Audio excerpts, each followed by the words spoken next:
but they told me I had an ultimatum. I needed to decide whether I wanted to play football or be in ROTC because the events were conflicting with one another. So I wasn't at a lot of the ROTC events. I fell for the okie doke, man. Yes, they got me. So who plays sports? Me. I didn't think they were going to be like, you're a dorm chief. Single mother household, never went to college, didn't know how to get into college. She didn't know how to, and that's not a good or a bad thing. It's just, it's what it was. She couldn't tell me the things that I needed to know and do in order for me to get into college. So joined the Air Force, and the Air Force said, you want to go see the world? We're going to send you to Abilene, Texas. We have a tendency to like try to die on the first hill we see. It's like, come on, man. Like that pride, man, that pride is a monster.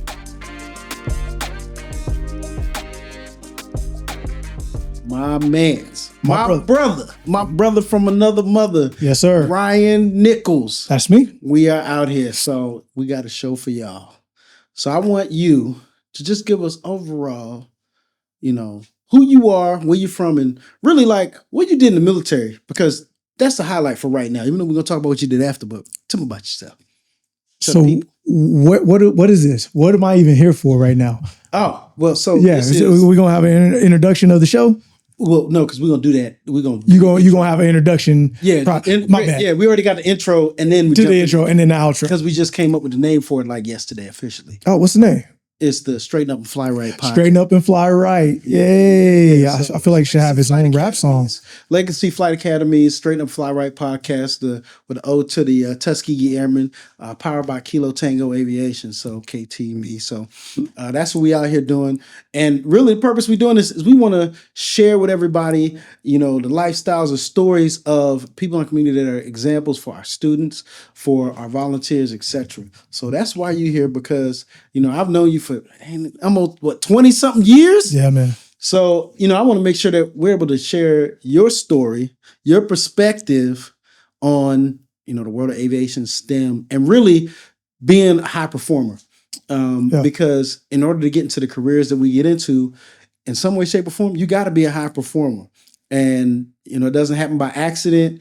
It comes from being deliberate about the things that we do. And even with our youth, we look at, they can't accidentally become great. True. It's a process for that. True. So, we want to show them the examples, and you're one of them. So that's where we at. First and foremost, brother, I appreciate you for having me on the show. This is an honor to sit across from my brother and actually talk about something that we both love. Although I may not be a pilot, I do love aviation, and this side of aviation that I was on was amazing. But to answer your initial question about who I am, how I got here, my name is Ryan Nichols. I'm born and raised here in San Antonio, Texas. Love baseball, love football, graduated from William Howard Taft here in San Antonio, and thought I was going to be going somewhere to play baseball. That didn't happen. In fact, funny story, if I may. Yeah, go for it. While I was in high school, I was in Air Force Junior ROTC in high school, and doing pretty well in ROTC because, again, I love the Air Force aspect of it. But they told me I had an ultimatum. I needed to decide whether I wanted to play football or be in ROTC because the events were conflicting with one another. So I wasn't at a lot of the ROTC events. And, like any other kid my age, I thought I was going to be a football player because I was decent. Right. I thought, hey, football is going to take me to college. I'm going to do something. Right. Well, that didn't happen. Fast forward to October 1998, I enlisted and went straight to Lackland Air Force Base, basic military training to join the Air Force. People always talk about, basic training was easy. Basic training wasn't, it was such a fun time. And for me, I don't feel like it was such a fun time because I was home at basic training, but felt like I was 3,000 miles away from the house, knowing right outside the gate was my home, but I still felt so far away and disconnected from family. One of the scariest feelings I've ever had, but then one of the most liberating feelings as well. Yeah. Because I had never really left home until that moment when I went into basic training. And it was eye-opening, man. It was such an event when I walked off that bus and the whole pick them up, put them down, pick them up, put them down, all these people yelling and screaming. And you don't even know why they're yelling and screaming at you. But yeah, you're like, hold up, what am I supposed to do? You just follow instructions because you're like, I don't want to figure out what the consequences are if I don't listen. I don't want dude in my face yelling at me because I don't know what he's talking about. So I'm just going to do what he's telling me. Eyes straight forward. Don't look at nobody. Don't make eye contact. Don't smile. Don't just do what he's saying. Pick him up, put him down. That's all I did. But like I said, one of the best times as well, because it gave me an opportunity to really learn more about myself. Yeah. As an athlete, you always feel like you have great leadership skills because everyone on the field has that same mindset, goal, and what they're trying to strive to do, which is win the game. Yeah. But then there's always the leaders on the field that motivate. They talk the team through things. Well, when I got to basic military training, without even knowing, I was somehow selected dorm chief. You think sports has something to do with that? That was the first question they asked. Who plays sports? Dummy me. You raise my hand. Yeah. The number one rule in the military, don't volunteer and raise your hand for stuff. I fell for the okie doke, man. Yes, they got me. So who plays sports? Me. I didn't think they were going to be like, you're dorm chief. But it was more like, yeah, I played. So I was proud because I played sports. But then it was like, you're dorm chief. And I was like, oh, damn, what does that mean? Yeah. Can I say damn on your show? Yeah, you good. Okay. What does that mean? What is the dorm chief and what am I doing? Man, oh man. In fact, at the time, it was Tech Sergeant Schreiber was my TI. Never forget it. Still talk to the man to this day. One of the people who stand out the most in my growth, development, and life. Yeah. Because even when I came back to Lackland as a military training instructor, he was still there. And the first thing he said to me was, he still called me, 46 years old, still calls me dorm chief. When I got back, dorm chief, what are you doing here? Did you ask me for permission to come here? That's funny. And I knew he was joking. But yeah, go ahead. Now, like, that's pretty cool to have that rapport, even though, you know, he was ragging on you a little bit. Yeah. It's like, okay, like you developing and growing. Yes. But let me pull back real quick. Go ahead. Why'd you even join the Air Force? Ooh, man. So let me go back to when I graduated high school. I thought I was going to be going somewhere to play football, which again, I did have an offer to go play football. Yeah. And this is probably one of the biggest issues that I think families that come from communities like I did, single mother household, never went to college, didn't know how to get into college. Mm-hmm. She didn't know how to, and that's not a good or a bad thing. It's just, it's what it was. She couldn't tell me the things that I needed to know and do in order for me to get into college. So here I am getting ready to go off to Bethel College in Kansas to play football. And lo and behold, the coach calls me up one day and is like, yo, man, what the are you doing? And I'm like, Coach, I'm heading up there in, about a week to get ready to be a part of the school and be a part of the team. And he's like, you're not even accepted into the school. You never applied to the school. You didn't take your SATs. Like, what are you doing?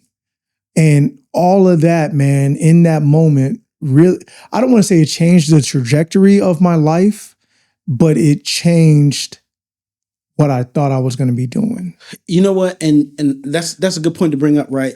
I think that times like that, it highlights the gap in information for our parents, for the adults who have kids in different environments, in different neighborhoods, because your parents can have all the intent in the world, they can care about you all they want, but if they themselves don't understand how to get you to whatever your goals are, you're going to miss a huge part of whatever it is that you're trying to do, whether it's go to college, become an officer, fly airplane, whatever it is. If your parents don't have that knowledge, they can't really help you.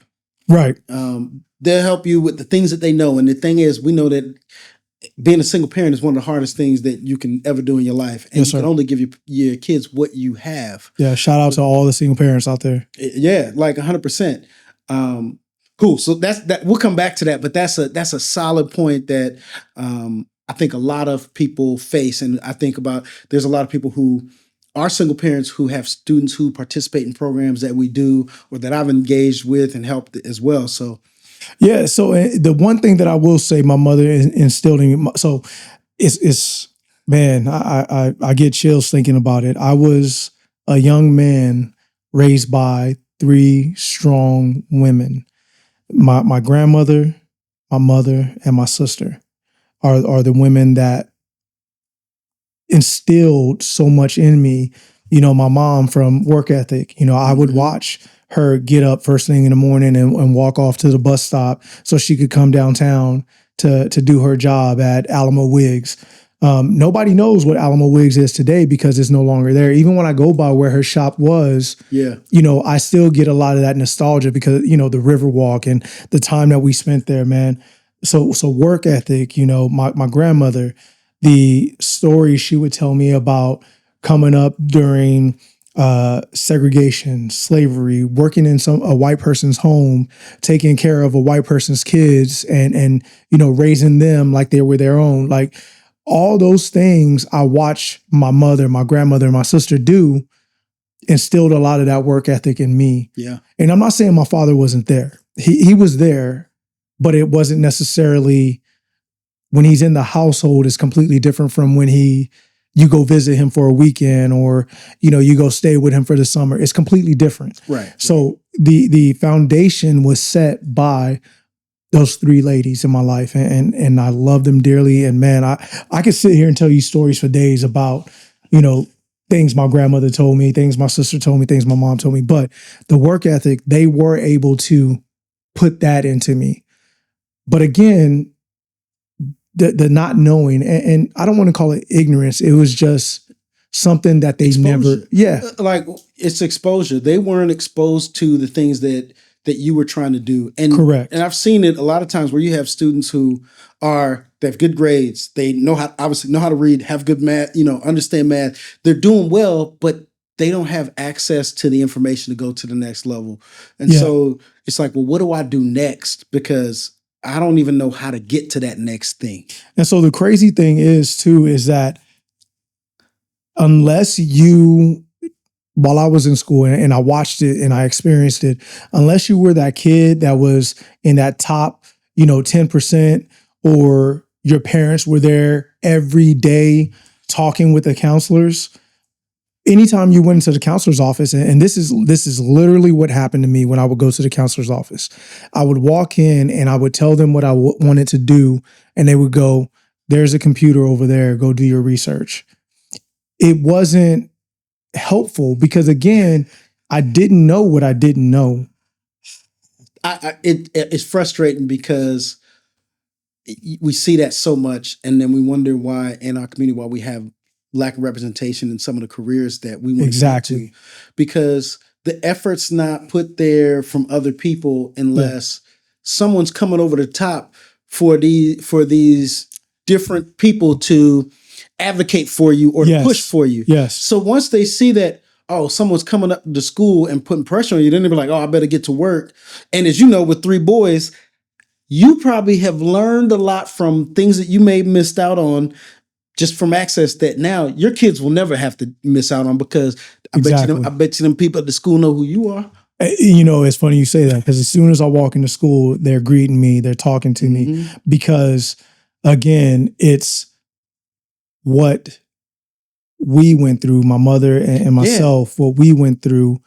I know I don't want my boys to have to go through that. And again, thank God my wife is well-versed in the educational system as a teacher, and she knows all those things as well. But with her being a teacher, she's at school, teaching her classes. So somebody has to make sure that we're representing for our boys. So there's a lot of times where I make sure that I'm at the school and they know my face, my name, and when I walk in. And this also puts a lot of credit on our parents and grandparents in that they set a foundation, as you stated, and our goal is to always do better for us Man, and to make sure that our kids cannot go through the same things we went through or what our parents and our grandparents went through. Yeah. And if you look back and you say, all right, my grandma did this for my mom, so she didn't have to deal with this. My mom did this, so now I didn't have to deal with this.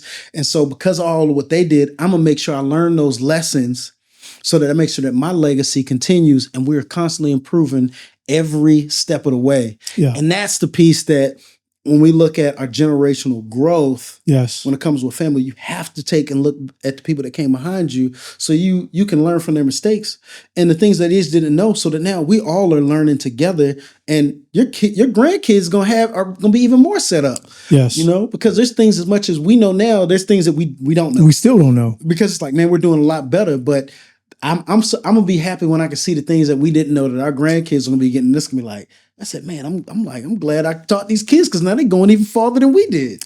Man, it's crazy that you say that because obviously, you know, the family tree, those roots had to start somewhere. Yep. So every step of the way, every generation grows differently within that family tree. Yeah. And you can either keep it going to where it's straight up and there's no change in that family tree, or at a certain point, someone has to make it better for that generation, for their kids, for their grandkids, in order for that family tree to completely change. And then you start getting into the generational wealth, the things that you didn't know about school and college and this, that, and other. And I think my mother did the best job that she could, but it took a point to where I said, I need to do something different. There we go.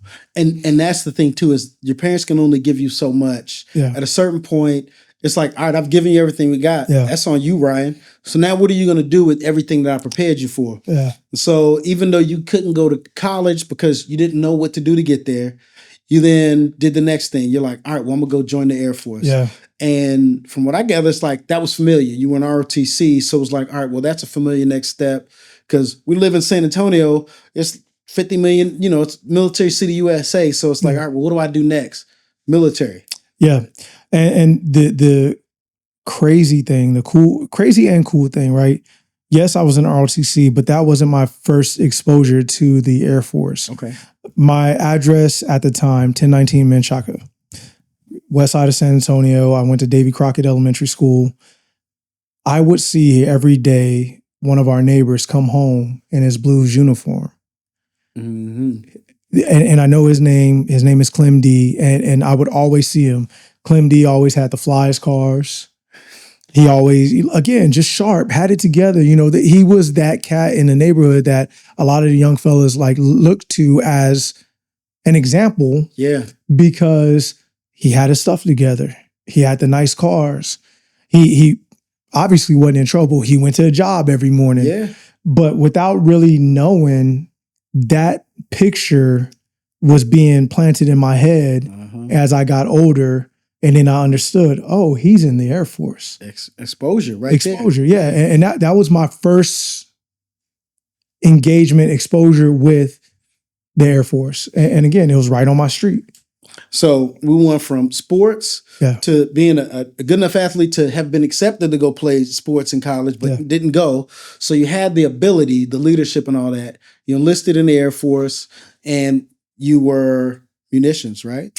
So I was an age mechanic. Yeah, man. I get it mixed up. A lot of people get, you know, age and munitions mixed up because munitions can't work without the jammers. Right. And the jammers are the things that we worked on so that munitions could do what they needed to do to get the bombs on the aircraft. But nonetheless, yeah, I was an age mechanic, aerospace ground equipment when I first went into the military. So you were age mechanic, and then you became a TI or drill sergeant, as people don't know, a training instructor. Yeah, man. And how long were you in before you decided you were going to be a training instructor? Oh, my Lord. So I'll probably have stories for days, but when I came in, I wanted to go and see the world. Yeah. I joined the Air Force to see the world. I was like, you know what? It's time for me to do something different. Again, change that family tree, change my trajectory. I want to go see the world. So joined the Air Force, and the Air Force said, you want to go see the world? We're going to send you to Abilene, Texas. And I was like, wow. You're like still in Texas. Like for real? Abilene of all places? Like, so fortunately enough, somebody that was in my tech school with me, they wanted to stay in Texas, but their assignment was Oklahoma City. And I was like, you know what? Oklahoma City gets me out of Texas. Right. Just go somewhere. I just want, still right next to Texas, but far enough away. I want to see other stuff. Yeah. So we ended up trading assignments. She went to Abilene. I ended up going to Oklahoma City. Man, oh man.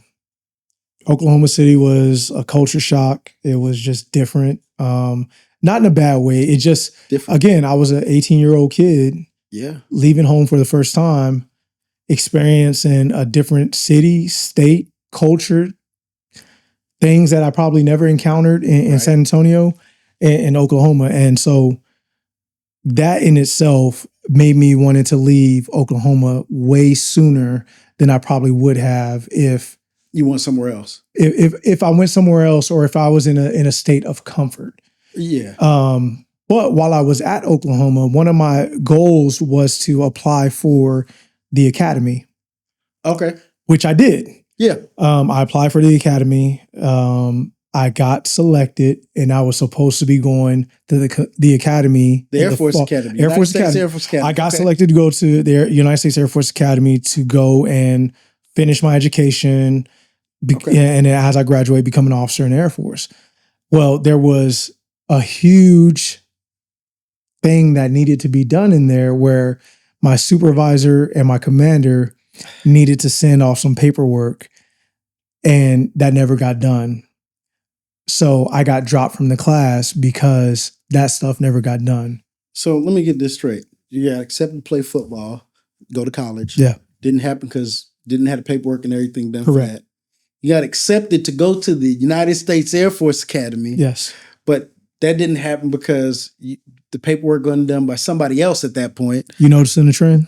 I'm noticing the trend. Yeah. But there's still more to the trend, right? Because there's still more. You become a TI. Yeah. You do that for a certain amount of time. So while I left Oklahoma City, I volunteered to go on a remote tour to Korea. Okay. Man, probably one of the best assignments as a young airman. Right. You know, aside from the amount of work, how hard we work, the exercises, all that stuff, just being out of the United States for the first time ever in my life, it was amazing. Yeah. But while I was there, the MTI recruiting team, Military Training Instructor recruiting team, came out to Osan Air Base. I was Airman First Class Nichols at this time, getting ready to put on Senior Airman, I think, in October, November timeframe. Yeah. So I was like, you know what? Let me apply and see if it's a possibility that they will pick me up to be an MTI. Lo and behold, man, they picked me up. I think I had on Senior Airman all of 2 weeks before I PCS from Korea to come back to San Antonio to be an MTI. All the older MTIs made fun of me because the airmen graduating from basic training had more ribbons than I did. True story. What, they had the GWAT and you didn't? They had it. They had all of them, bro. They had them all. So that was a running joke. As I was here as an MTI, was the airmen graduating had more ribbons than me. So I remember the first time I saw you, I was actually at UTSA and ROTC, and you were an MTI at Lackland who was coming up to the ROTC program to help teach us little knucklehead ROTC cadets how to march. Yes. Yeah. So at the time, his name was Captain Bailey. He reached out to me and he was like, hey, would you mind coming up and, you know, working with some of the cadets while they're getting ready for field training and teach them how to march to make sure, you know. And field training is essentially basic training for officers. Yes. Yeah. To prepare them for what they're going to encounter in field training. Yeah. And, you know, thinking nothing of it, Captain Bailey and I had a great working relationship when he was there on base. And I said, absolutely, I will come up there and you know, help the detachment out. Little did I know the connection that was going to be made shortly thereafter. Went up there, helped them, went over some drill. We went through open ranks. I did some inspections, yelling and screaming at the cadets because they didn't do open ranks correctly. Their uniform looked like a, bag of smash. right. You know what? Yep. It was a good time. And I want to say it was maybe a month and a half later, Captain Bailey came up to Lackland and sat in my office and said, "You need to apply for commissioning." And I was like, "Sir, like I got a wife, I have a whole mortgage, I got bills. Like I can't separate and not have some type of income to take care of the responsibilities that I have. It's just not going to work." And the one thing I'll say is he never gave up. Like he continued to have those conversations with me and talk me through how it could work. Before I finish that, I got a quick question for you, right? Yeah. You trained airmen and you trained ROTC cadets. Yeah. In some way, shape, or form, you got high performers there, right? Yeah. How did you identify those who were high performers from those who weren't high performers? And could you tell? Man, I'm going to say, honestly, where I was able to start deciphering from a high performer to, and I don't want to say not a high performer, but high performers and those who were performing. But I will say that really didn't come along until after I commissioned. You were okay. That's good to know. And it's more so because, man, being a military training instructor, it is something that it puts in you as the discipline, the structure, the professionalism. Like it's just, man, it's something that I still carry to this day, about how I present myself to someone. Right. And the first thing they're going to see is that outer image before they ever speak to you, and you get a chance to let them know that the outer image matches what's here. So that in itself taught me so much. But then as I got older and commissioned and went to my first duty station as a second lieutenant is when I sat down with, at the time, Master Sergeant Clark, now retired Chief Master Sergeant Clark. We had those conversations back and forth about recognizing talent and stuff like that. So yeah, it happened later. Although when I went to, help the cadets, and then when I was, a military training instructor, it really didn't happen until later because I based a lot of it off of the same things that everybody else does.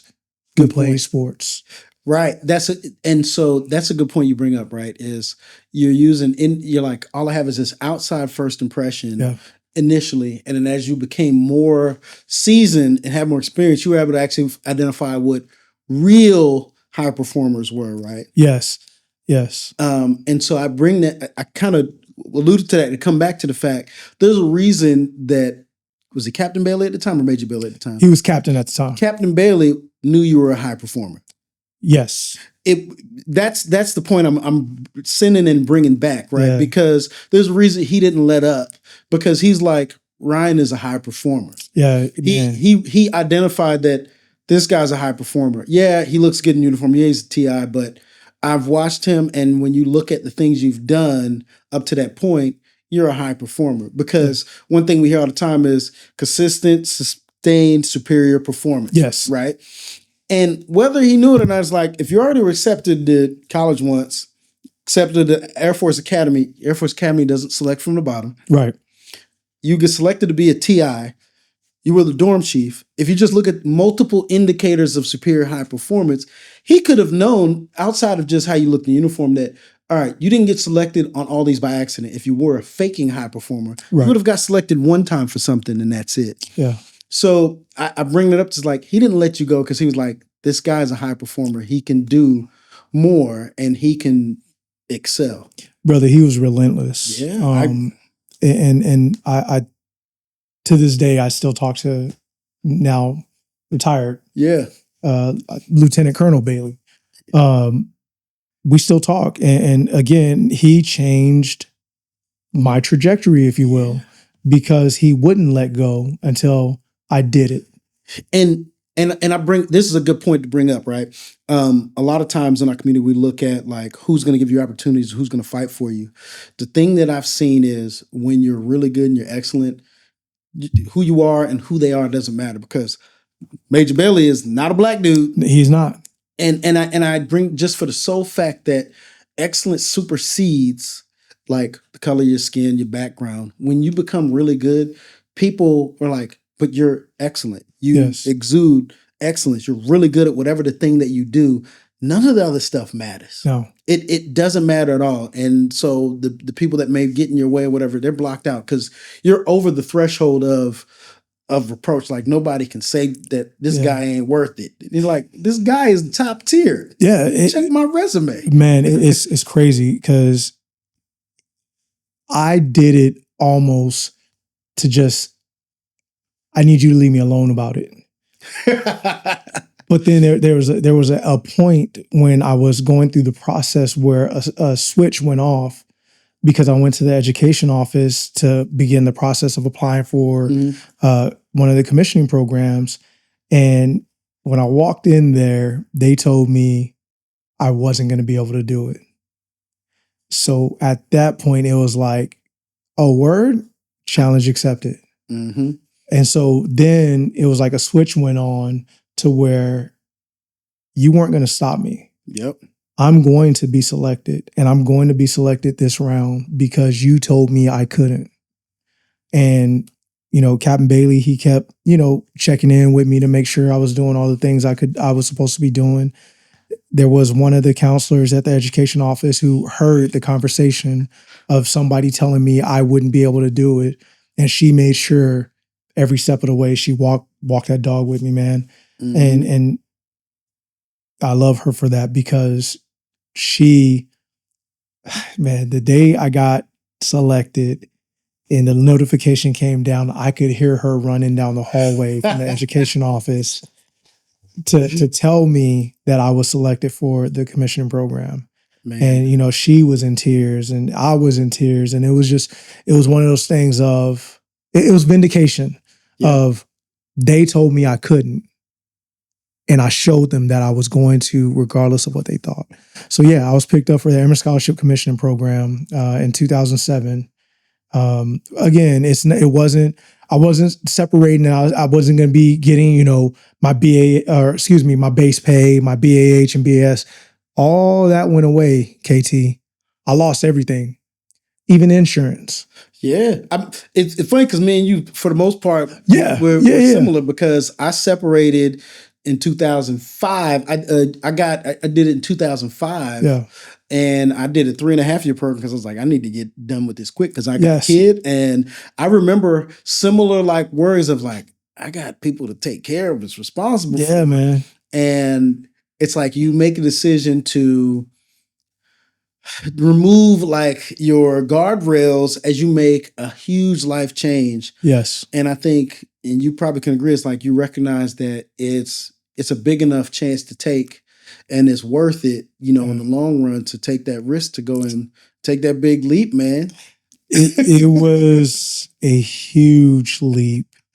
And you know, it's funny because knowing I didn't have insurance, knowing I didn't have all those guardrails, what I would say the safety blanket of the Air Force, you know, I had to change a lot of stuff on how I operated. So I had to pick up not one, not two, but 3 jobs to maintain my home and the bills that I had to pay. But then also just to make sure I was okay to eat even. Yeah. I had to pick up 3 jobs. So I was a security door salesman, security sales door to door. I was target protection specialist, you know, the dude that walked around, make sure nobody's stealing anything in Target. And then I would get off at Target and I would go and be a bouncer at a nightclub. Yep. I remember that, man. So, like, yeah. But it's like, people are like, oh, that's so much work to do. It's like, but it's worth it. You won't get past your familiar. You won't end up doing something exceptional unless you're going to do something that's exceptional. And you have to do things that are more than what most people are willing to do.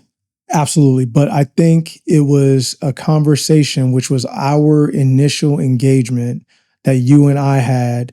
There was a day we were doing leadership lab in ROTC at UTSA, and I'm standing in formation, and we're doing, go figure, we're doing open ranks. And some cadet, Snuffy at, 19, 20, comes in front of me and is giving me the riot act, and then all of a sudden yells at me, "You won't make it in my Air Force." And it took every ounce of strength in my body not to snap that kid's neck. But what bonded us was you walked over before I could say, do, react, after he was gone, and you looked at me and said, "Don't let him be the reason that you're not able to get to your future and where you're supposed to be." And he was like, "After this, we'll go have a drink and we'll talk." And that was the first time that you and I had really met one another. And I want to say that because of that conversation is probably what humbled me enough to say, there's a bigger picture at the end of this rather than what's happening right now with Cadet Snuffy. Oh, yeah. And man, and it's important that you got to have somebody that tells you that sometimes, because a lot of times we have a lot of pride that we roll with, and we got to have someone say, "Man, this is bigger than this. Yeah. Like, don't worry about this person over here. Like, you trying to get over here. Yeah. And you're going to get way farther than whatever obstacles in your way, but you got to see it, and you got to make sure you don't try to fall on every sword. Like, you got to die on every hill." Yeah. We have and the problem is we have a tendency to like try to die on the first hill we see. It's like, come on, man. Like that pride, man, that pride is a monster. So that stuck with me. I was in ROTC for 2 years. That stuck with me from that point forward to field training, where when I got to field training, the same kind of situation happened. Mm-hmm. And, Veronica Flores, who was a good friend of ours, was a cadet training assistant at that time at my field training.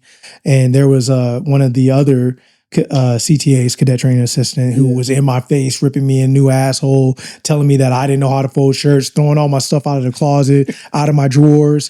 And she came up and pulled him to the side and pulled him into my room and closed the door and said, "You don't know who that is?" And he's like, "I don't give it. That's Cadet Nichols. I don't care who he is." Like, very prideful. And she was like, "Yes, that is Cadet Nichols. Today. Former Staff Sergeant Nichols, former military training instructor Nichols." And so he walks back out real cool, asked me to step into the room, closes his door. He was like, "Man, why didn't you tell me who you were?" I shouldn't have to.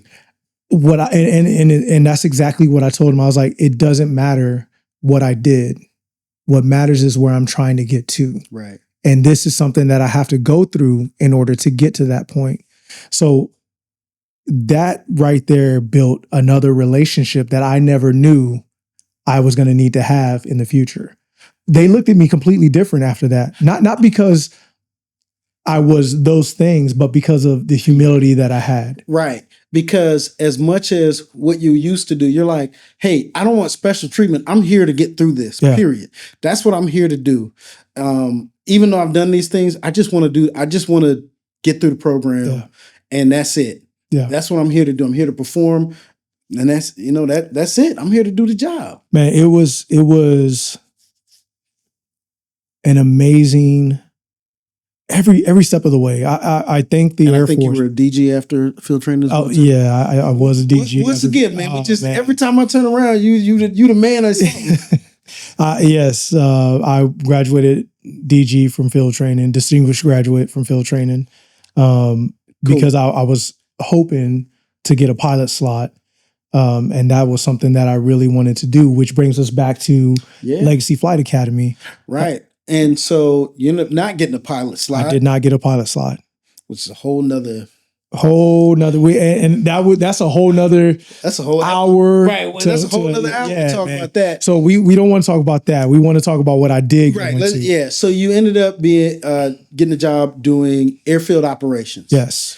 And in airfield operations, you're ultimately in charge of all the operations on the airfield. Yes. But to start off, you pretty much went to air traffic control school to start, right? Yeah. Keesler Air Force Base, we are trained and certified as air traffic controllers first, because it's not an easy task. And then once we get through the air traffic control portion of it, we then learn airfield management, which I didn't realize there was so much that went into airfield management, from the paint you use on the airfield, the type of asphalt, concrete, the way the runways are made, the way the runways shift and compress when aircraft land, cracks, spalls, all those things encompassing the landing surfaces, the taxiway. Like, it was crazy. But then we're not done, right? Now we're also focused on, at the time it was called air traffic control landing systems. Yeah. Which is now radar airfield weather systems. Man, the ILS, the TACAN, that stuff, the lights, all the systems that pilots use to land aircraft was a part of what I was responsible for in airfield operations. And so I know that there's a lot of people who consider like, oh, air traffic control might be a good job to go into. In the time that you were air traffic control, what was your thought about being an air traffic controller, being that you had to do it for a certain period of time, and then obviously, part of leading the folks that were air traffic controllers? What was it like being an air traffic controller during that time frame? Man, so within airfield ops as a whole, you want to talk about high performing individuals. I had the opportunity to work around so many different high performing individuals within air traffic control, airfield management, and within RAWs, radar airfield weather systems. Yeah. So many high performing people, man. It was just, the amount of talent that was in airfield ops was just ridiculous. And it's when people were like, I want to go into air traffic control, the first thing I always look at is their attention to detail. And even from what they're wearing that day tells me whether they would be a good controller or not, tells me whether they would be able to do airfield management, tells me whether they would be able to be a RAWs technician, because there is so many intricacies that go into all of those jobs where, no, we're not flying the aircraft, but we are so responsible for that aircraft and so many others that will touch this landing surface. So if you're not able to take care of those attention to detail things, the small things right now as it stands, airfield ops wouldn't be for you. Yeah. Because, oh man, just it's a lot of pressure. Like, I think about how much pressure y'all deal with controlling aircraft, giving information to the pilots, all that stuff. Yes. Like, it seems like it's a real high paced environment. You always have to be aware of everything that's going on your screen, within your terminal area, but then anything that's happening directly outside of your terminal area, because at any given time, those aircraft are going to transition into your airspace. So you may get a handoff from center from somebody coming in. You may need to hand somebody off to center. So a lot of those things, if you're not able to pay attention to all the things that are happening, that's a bad thing, because you're talking about aircraft carrying hundreds to 300 people. Now multiply that by 40 aircraft at any given time within the airspace, then multiply that by the amount of aircraft that are outside your airspace, and you're getting ready to hand off 5 of them to center because they're going from Fairfield, California to Colorado, Denver, and you got to pass them off to somebody. So if your attention to detail is lacking right now today, I'm not saying you can't get there, but I'm saying right now today, is going to be a challenge. How long is the training for air traffic controllers in the Air Force? As far as like when you remember, it might be slightly different, but It may be slightly different. I remember being at Keesler for 8 months, and I think that was all encompassing. Yeah. For ATC, Airfield Management, and again, like I said, at CALS, but now ROTC. Man, yeah. And so let me backtrack. Okay. I even failed while I was there at airfield training to be an airfield ops officer. I had a lot of distractions going on at the time. Remember when I was talking about, my mortgage, my car payment, yes, all those things that I had to take care of. Well, when I went back on active duty, it's a delay to when you get paid. Oh yeah, yep. So man, going from, I was supposed to EAD on one day, and it got pushed. But when the day that I was supposed to EAD, I backed up all the jobs that I was working and gave my 2-week notice. From when you were supposed to go on active duty? Oh, yes. Man. From when I was supposed to go on active duty to when I actually went. So from the point I gave my 2 weeks notice and I was supposed to go in, and then it got delayed. I want to say it was another month and a half, 2 months. I couldn't get my jobs back. Because you're already putting your 2 weeks notice. I already put my 2 weeks notice in. They've already hired somebody else. Like, they're not going to bring me back just knowing I'm going to be leaving again. You want to leave. So yeah. So I was distracted with no income, not sure how I was going to eat, not sure. And again, this is all at tech school. Yeah. And as an officer, like you're supposed to have those things. And without those things, other things can affect your security clearance, all that stuff. Man. Yeah, man. So I ended up failing 1 or 2 tests. Thankfully on the retake, I was able to retake. Thankfully on the practical stuff in the radar sims, I was able to retake. And it wasn't easy, man. It was a hard time. It was a hard time, but it ain't easy. So went through ATC training at Keesler. At the time, they had Airfield Ops Officer Training, AU, where they would send you to a guard base. Yeah. And then you do your OJT. Yeah. You're following a guard 13 Mike. 13 Mike was Airfield Operations Officer. And I got to that base, and that officer told me I was one of the worst lieutenants he had ever met. Sheesh. And the reason he told me that is because I was always asking questions about the job, and he was hardly ever there. It sounded like he had some projection going on. He had some projection going on because I had the nerve to push back on the fact that he was hardly ever there, that I didn't learn anything from him. I had no idea what a 13 Mike did. I learned absolutely nothing about being a 13 Mike from him. I hope you're watching this too. Yeah, man. I hope he is. I'm not going to name any names. Right, read the names. If you're watching, you know who you are, and you know if you like that person too. Yeah, and also, so he told me I was going to be one of the worst 13 Mikes that he ever came across. And so let's go back to when they told me I was never going to become an officer because I wasn't going to be selected for a commissioning program. Yep. So at that point, I was like, I'll show you. Mm-hmm.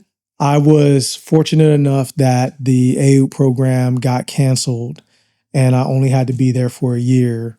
And Mario Verrett was like, hey, man, I'm going to go send you to learn from my homie, my buddy, Monty Harshner over at Travis Air Force Base. And you want to talk about where I learned to be. Man, Monty he was just a different breed, man. He was someone that cared about people. He was someone that cared about the mission. He was just, you want to talk about the epitome of what I felt an officer should be, should look like, should care, should put the effort in, should know, humble enough to say, I don't know, and who to act like. That dude, man, Monty Harshner, bro, he's one of my best friends to this day now. That's what's up. He taught me how to be a professional. He taught me how to be a 13 mic. He put a lot of pressure on me because, again, he believed in me. Yeah. So much so, he was like, you're going to go over in the RapCon and you're going to work from there and you're going to learn over there while I keep all the younger lieutenants here with me so I can keep a closer hand on them. But I could call him at any time. I could call Monty right now and he's going to answer the phone and we could have a conversation about anything. That's what's up. So, man, I feel like I owe a lot to him. I feel like throughout my career, there are so many people that stand out and that believed in me enough to say, we're going to put you in this situation and for you to succeed. And believe that, though, that's because they also saw something in Yeah. you, remember? So you got to remember that all started with like your foundation. Yeah. You know, and it built upon the foundation that your mother and your grandmother set for you. Because even though, you know, as you go through this process, you may not have the right direction to start, but as you go, people can see people who have the effort, the talent, who got that energy to go make things happen. And they'll point you in the right direction because that's what everybody was doing as you followed this path is they're like, hey, you got the thrust. We're going to point you in the right direction and send you where you need to go. Yeah. Dorm chief. You know, I mean, all these little things that seem like little things are all the things that indicate that you're someone who's worth investing in to put you in these right directions. I mean, you got it in you. And so you don't get to where you're at on accident. Because someone could put someone who ain't worth it in a position, but they don't make it. But being that you've been put in every situation, even through times where you failed or didn't do well, you still came out on top. You put in a position where someone thought that you weren't performing as you should. That's not going to stop you because one person having a bad perspective about you doesn't make your career, your life, because they're going to be like, well, when someone else say you're like, nah, we're going to set you up good because we know you got it. Yeah. So when we're looking at like that trajectory you want, let's go to like your kids, you know? Yeah. And thinking about you spent many, many years in your 20 some years, 20 years in the 20. Day. I was like, it was exactly it's like years in 20 because I was like, you was like 20 and it's like, all right, that's it. Yeah. And you've been a high performer, you've seen high performers. With your kids, what are the things that you try to impart on them to help them perform well in what they want to do as they start to make their next moves? Because you know they got time, but I know that there's things you're thinking about to set them up. Yeah, man. So they have time, and a lot of I really want them to be kids. Yeah, I'll say that first. Yeah, However, my oldest, Ryan, he is a phenomenal baseball player. Like every coach that he's played for, they all say the same thing. Like he has it. He's got it. Like he needs to know it. So I let him drive that bus. I let him, tell me, Dad, let's go practice. Let's go throw. I need to go pitch. I need to do this. I need to do some fielding. Like I let him do those things because I want him to love baseball the way I loved it. Tristan is, man, he is a brainiac. If Tristan wants to be the president of the United States, I think he can do it. He is one of the most charismatic 12-year-olds. Yeah, and I know I'm saying it as his father, but I'll vouch on that. Like like, man, the kid can sit down and have a full-on conversation with anybody about anything, and it doesn't matter what it is. He's different. And Tristan, anything that he wants to do, I want to foster that, and whatever that is. Like right now, he's telling me he wants to play baseball like his older brother. So I'm putting him in those positions to be able to do those things. He wants to go and do the agriculture program at O'Connor when he goes into high school.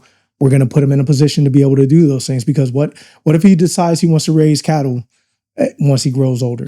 Yeah, and I think what you're highlighting is something that even though you may not have farmed or done agriculture, in any way, shape, or form. We look at exposing your kids to things that, even though you may not have expertise in or understand it, providing as many opportunities as you can for your kids to be exposed in different things, because we know as parents that we don't know everything. Our parents don't know everything, but the only thing we do is how do we give our kids more opportunities to see things that even we don't know, to put them around people who do know the answer to that. And that is a key point, because, and I'm going to get to the fact that they went to LFA for the first time, man, because that, let me talk about Anthony, and then I'm gonna get that, because man, so Anthony, he's our baby, and you know, he still does baby things, but Anthony is also an intellectual. He's also at the age of 10, extremely talented in his own right in soccer, which is something I've never played, which is something I can't really coach or speak to. But again, the coaches are like, he has it at 10. So we want to put him in those positions to foster that and want him to love that sport, and not make it to the point where he's doing it so much that by the time he becomes 18, he hates it and he's burnt out. So we're trying to foster that along. But aviation, man. So something I always wanted to do was I wanted to be a pilot when I was trying to get a pilot slot out of college. That didn't happen. Lo and behold, my best friend is a pilot, and he came up with this crazy program called Leadership Flight Academy, where they expose those who may not be able to have the exposure to aviation. So this was a first opportunity where the boys could attend, and they didn't want to. And they didn't want to because it was the fear of the unknown. They didn't know what it was going to entail. They didn't know what it would be like flying in a Cessna, or I'm assuming y'all only flew Cessnas. Cessnas, a couple Pipers, but for the most part, similar class aircraft. Right. Same small. So they've never been in a small aircraft like that, to where they would take the stick and be able to fly it for a little bit and experience what it would be like to be a pilot, a private pilot, for that matter. But after the experience, man, you know, it brought so much joy to my heart to see the smiles on their faces when they got off the plane after landing, and to hear them just excited and talking about it. And Dad, did you know, like RJ, he came, RJ is Ryan the second. RJ came home and he was like, Dad, did you know when the airplane is landing, it's coming in like this, and then it does this, and then, you know, it touches down. And I'm like, yeah, son, it's called the flare. He's like, how do you know that? Remember, son, you know, although I didn't fly, I was an air traffic controller, and I had some connection to aviation. But to see their joy in aviation, oh, bro, it brought so much joy to my heart, and I love their excitement, the joy, the energy that they felt being able to do that, and that is something that they probably wouldn't have had the exposure to had it not been for my best friend, my brother from another mother, Legacy Flight Academy, being here in San Antonio at the time. They may not have been able to experience that. So as a parent, there were hesitations, right? Because I'm allowing someone to take my babies up in the air in a Cessna, fly around the city, and I have zero control. I'm not even the controller launching the aircraft, landing the aircraft, taxiing the aircraft, talking to center. I have zero control. And so I'm really putting my children in someone else's hands. And I'm not saying they're not capable. What I'm saying is that was the hesitation. That was my fear, is these are my babies. Yeah. But I didn't want to pass that fear on to them, because if I passed it on to them, it would be something that they would never do. So I had to take myself out of it.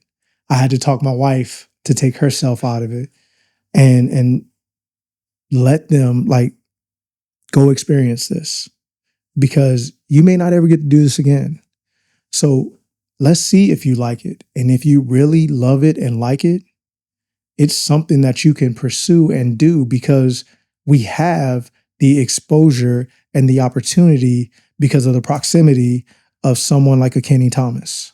Yeah. Where other people aren't going to have that. Right. And that's like our goal is to fill that gap of knowledge and pathway. Yeah. Because everybody can want to do it, but without having the pathway, as much as people can say, oh, you can just Google everything. It's like Google doesn't tell you how to get there. It gives you bullet points. Like having someone walk you through, here's the steps you need to take to get there is what people need, especially once they decide, hey, I think this is something I want to do. Yeah. And that also goes to giving information to parents, because at the end of the day, students can think they know what they're doing all the day, but at the end of the day, the parents are the ones driving them where they got to go. They're the ones that are helping them apply for these programs and all these things. Like, you know, so it was good having your wife there, like having Nikki there was, oh man. What was her reaction to being at the event? I'm curious. Brother, so I called her while she was there, and I had asked her if she had decided to stay. And she was like, yeah, I'm gonna stay because, you know, Kenny and Lance need help corralling the kids. And so, you know, teacher kicks in immediately. Automatic. And oh man. Yeah. You know, one of the things I love going to do is sitting in my wife's classroom and just watch her, the way she orchestrates her class is such structure, and the way the kids respond to her. And she's not mean. She's just lovingly firm. That's And the kids respond so well to her. And so to hear her saying like, I'm gonna stay and help them. And then after having the conversations with her about, I had to line them up and I had to, you know, keep them from running around and running out on there. And I was like, man, it was like a natural environment for her because she was working with kids. And I was so happy she was out there too, because it was like, well, she just made this part easy, because I was like, I don't know how to control these kids like this, but she had them in line. They were smiling, laughing, still having a good time, following instructions and learning. Yes. And so the last thing she told me after we had talked that evening was, I really want you to be there next time, because I scheduled something at the same time for work. I missed out on being there and being able to see, number one, firsthand, my boys experience this. And then not only that, just be a part of it, man, because I always forget how much I loved being an airfield operations officer until I touch some part of it, or I have that conversation with somebody, or, you know, case in point, I just had the, you know, opportunity to talk to someone about runway construction yesterday, and the joy that I have when I'm talking about those things is just, I forgot. Yeah. I forgot. I've been out of the Air Force now for just over 6 years.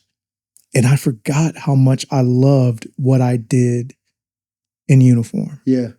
And so to be able to be a part of something like LFA and still be able to do it, not necessarily, again, get in the aircraft and fly it, but have the conversations about every nuance that goes into airfield operations, because it's still, yes, you're going to fly the plane, but there's so many other aspects of before you can ever get that plane off the ground that you need to learn. Ground school. Yeah. Taxiing an aircraft. Yep. Understanding what the controller is telling you from, you know, taxiing from the apron to taxiway Alpha, Charlie, whatever it is. You still need to know those things. So all those things that I did in airfield operations still plays a role in aviation, and I can be there and give that perspective to them as well. Man, that's all good, man. Man, that's all good. Like, I'm glad that they had the experience they had. I'm glad they were able to get some of that feeling you had of being in aviation, man, because it brings joy to myself, like watching all these kids, learn something or gain something that, that I had and that I have. So, man, that's all good, man. We can sit and talk for hours, but We can, because it's easy talking to somebody Man, you know, that's what I'm love saying. your boy, man. It's too easy. All day, but man, I appreciate you coming on here. Don't you got a podcast? Man, yes, sir. Yes, sir. My name is Ryan Nichols, and I am the co-host of the Q&R podcast. Our podcast, we want to talk and work with veterans about entrepreneurial journeys, ventures, whatever it is they want to do as they're getting ready to separate from the military, and talk to other entrepreneurs about their journey and what they went through as they were separating, what drove them to pursuing entrepreneurship as opposed to, a normal 9 to 5. You can catch our podcast on all platforms, Apple, Spotify, Amazon, all of them. You can catch it all there. The Q&R podcast. Ryan Nichols and Quincy Harper are the hosts of that podcast. Cool, man. Well, I appreciate you, man. Like always good chopping it up with you, my brother. Always, man. Thank you for having me. All right, man. Take care. Take care.